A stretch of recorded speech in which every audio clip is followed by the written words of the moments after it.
So I said, so he was living poor. yeah, he was poor. And I said, I don't care about anything but Carlos. Now, all right, back up a second. Yeah. How were you working with this guy? Was this the Greek stuff? Yeah. Oh, shit. Mhm. Okay. Can you talk about this at all? In generalities, That's good enough. I became the master of the old files on Greek terrorism. I took this issue so seriously. It actually cost me my first marriage. I was obsessed with Greek terrorism. Yep.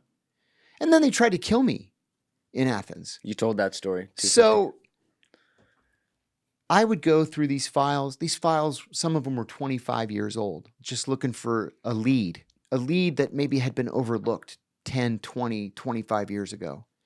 And I found a lead. It was a connection between the Greeks and Carlos the Jackal. And nobody had ever talked to this guy. So I'm like, where is this guy? We don't have any idea where this guy is. So which guy? Oh, the connection. Got it. Yeah.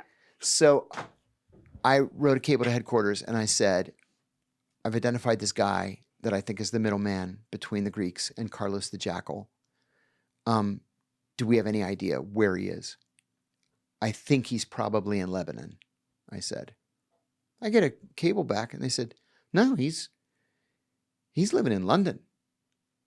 I said, how in the heck is he living in London? They said he converted to Christianity, married some English woman, and he's living in London. And what? I said, I got to see him. A Carlos the Jackal plug living openly in London. Mm-hmm. Can you tell people who Carlos the Jackal was, by the way? Carlos the Jackal was the most infamous and deadliest independent terrorist of the 1970s. There was a movie based on his exploits called The Day of the Jackal. It's a classic 70s film. And the reason why I say independent terrorist is he did this for ideology. He was a communist, but like an ardent, hardcore Bolshevik kind of communist. Believer. He was Venezuelan by birth. His name was Ilyich Ramirez Sanchez. His nom de guerre was Carlos the Jackal.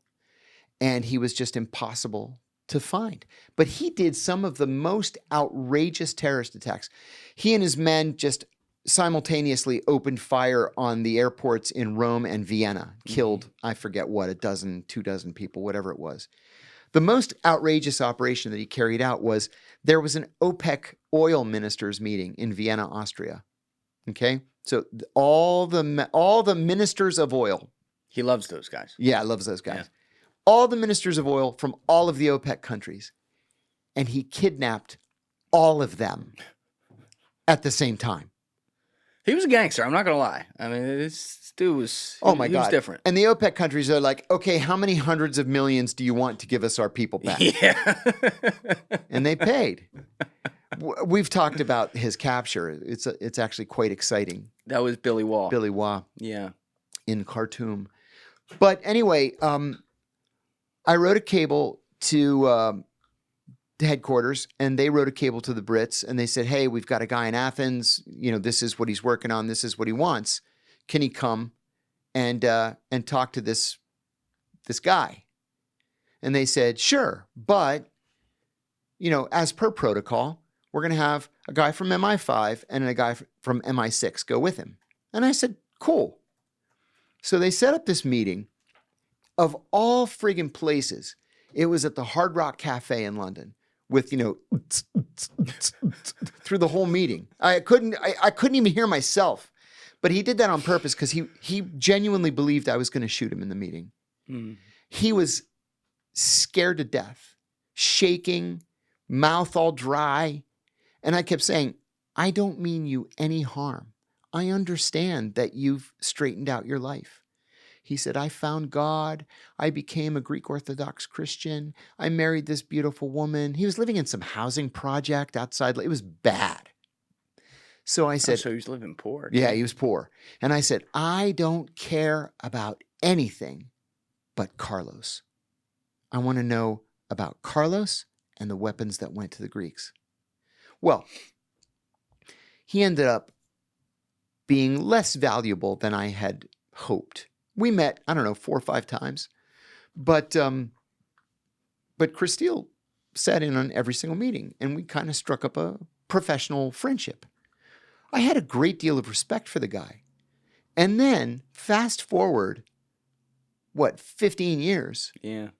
And they're talking about the Steele dossier. And I was like, that can't be the Chris Steele from MI6. Now he's Christopher Steele, right? Yeah.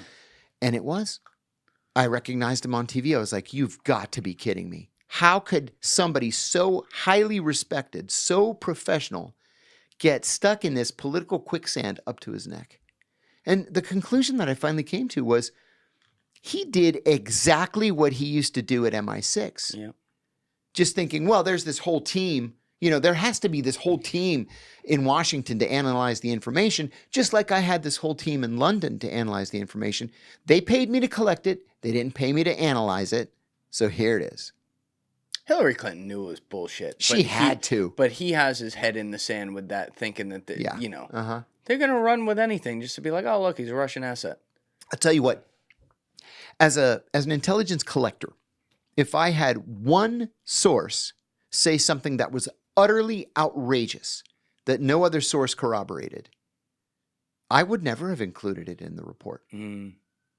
I asked an officer one time in the Middle East, I was doing a paper, and there was a foreign woman's name who came up repeatedly. And so I didn't know anything about her, and we didn't have anything in the files. So I send what's called no, I won't say what it's called. Anyway, I sent a cable saying, I'm working on this study for the National Security Council, and this woman's name keeps popping up. I don't know who she is. There's nothing in the files. Can you collect on her? And one of the officers responded, yes, I can collect. I was like, great. And I put the paper on hold, waiting for him to trigger a meeting with his source so he can ask the source, tell me all about this woman. Yeah. I get the report back. The entire report was about how much she loved hot dogs. That she would put them with mustard, and sometimes with onions, and sometimes with relish. And then every time she goes to the States, she has hot dogs, and she asked some airline to ship in hot dogs. I'm like, are you fucking kidding me? I waited for 2 weeks for this report. I can't send this to the president. Yeah. Oh, and by the way, this woman, who we think may be procuring weapons for this terrorist group, she really, really loves hot dogs. I was furious.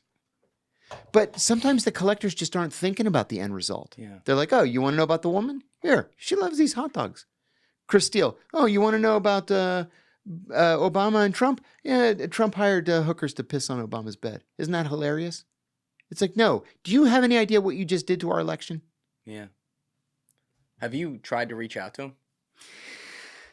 I talked about it with a friend back in 2016, and then I thought, nah, I'm going to leave well enough alone.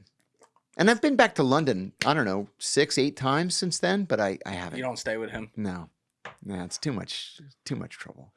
Intelligence agencies, though, because it always comes back to this when I talk with you guys. Obviously, they have these names for certain alliances, in air quotes. You got the Five Eyes, all the English countries, and they're friends. Yeah. Right? Yeah, we are. Legit. They are. But is anyone really friends? Are you really friends with someone if the minute they walk out the door, you fucking attached a microphone to their ass so you can hear them fart? Oh, no. In the case of Five Eyes, it's, I didn't believe this when they first announced the creation of the Five Eyes. But we were instructed to open the books and give them literally everything, to the point where there are Five Eyes officers sitting at NSA, FBI, CIA. Sitting there with you. They have a desk. All the books. Uh-huh. All the books. Not just the books that sit in the main part of the library, and then there's a hatch that takes you downstairs that really no one sees. They're going to be compartmented operations. Okay. But it's not just they can't see it because they're Five Eyes. They're foreign nationals. They can't see it because nobody else can see it but maybe 6 people. You know what I mean? Which is a lot. Yeah, it's compartmentalized, like you said, but it's a lot. There's a lot of things like that. Yeah. Yeah. Do you think they have the same policy for us? Oh, yeah. Really? Mm-hmm. That surprises me.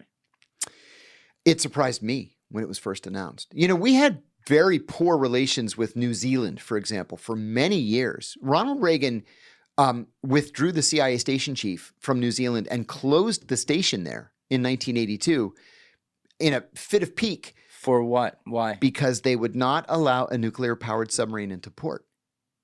Yeah, you know what? Fuck them. How dare they?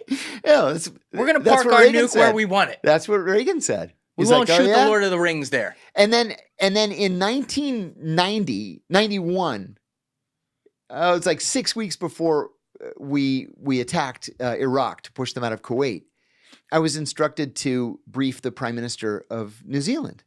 And I was like, New Zealand? I thought they were on the shit list.